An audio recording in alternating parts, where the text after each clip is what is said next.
It may be the least entertaining start for a major celebration, but it's a unique opportunity for Africans to discuss their future. This is the beginning of the celebrations. There is a great presence from Egyptian and diplomatic officials, which reflect the scope of interest and engagement from these embassies to what is happening in Egypt. We are starting the celebrations and they will continue until after the 25th of May, the Africa Day. Egypt has been blaming itself for its poor interaction with the continent in the previous decade. Africa is Here forum started when President El Sisi was elected. He amended the country's foreign policy to approach Africa more. So ministers from the Egyptian cabinet came to listen from African ambassadors who say we all faced the same challenges. African unity is extremely important because we are confronting the same difficulties. Africa has a youthful population, and for this youthful population, it's beneficial to have educational and cultural foundations which will help us fight poverty. This is essential for our development. One of the challenges is unemployment, because without employment, there cannot be a stability.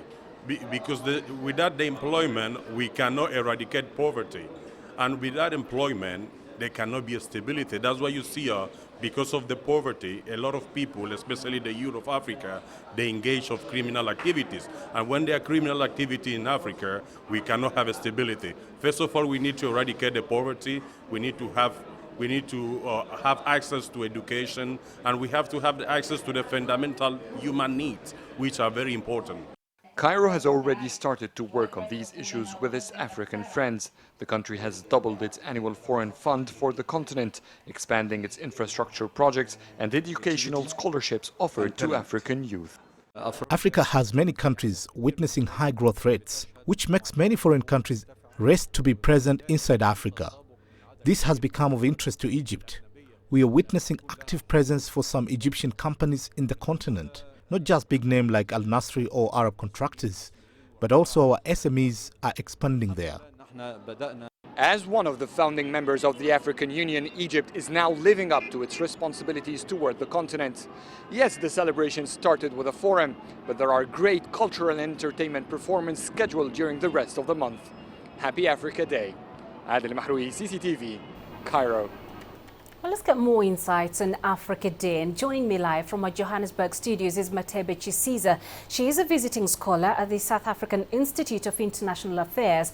Also joining us live from Cairo is Bashir Abdel Fattah, a researcher of Arab and African affairs at the Ahram Center for Political Studies. Welcome to Africa Live. And Matebe, let's start with you. This day marks the founding of what's now the African Union. How much has the organization done to promote unity on the continent, and do you think that's been enough? Hi, thank you for having me.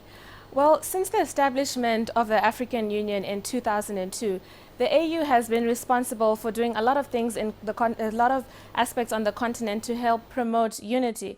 For example, it has taken a stronger stance on unconstitutional changes in government, and this includes, especially the suspension of 12 member states, most notably Libya in 2011, the Central African Republic in 2013, Egypt in 2013, and also Burkina Faso in 2013.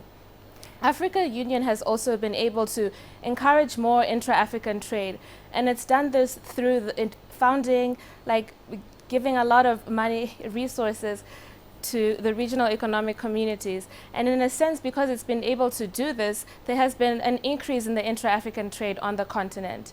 There have also been an improvement in governance operations and mechanisms, such as the African Peer Review Mechanism, which is a body established to help good governance, accountability, and transparency on the continent.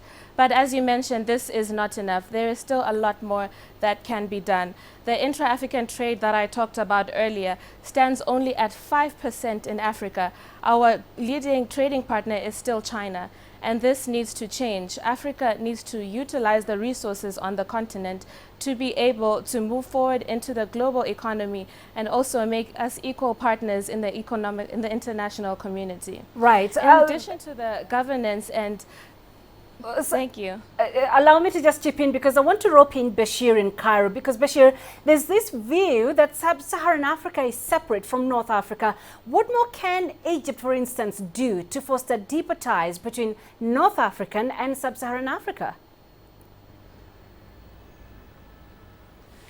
We have a problem in Africa that we have a variety of countries, of cultures, and also there is a variety of the standard of living in different countries in Africa. For example, the countries, Sub-Saharan African countries, are suffering from more challenges such as the overpopulation, for example, the poverty, illnesses, and the lack of development, and civil war, lack of democracy, and so on.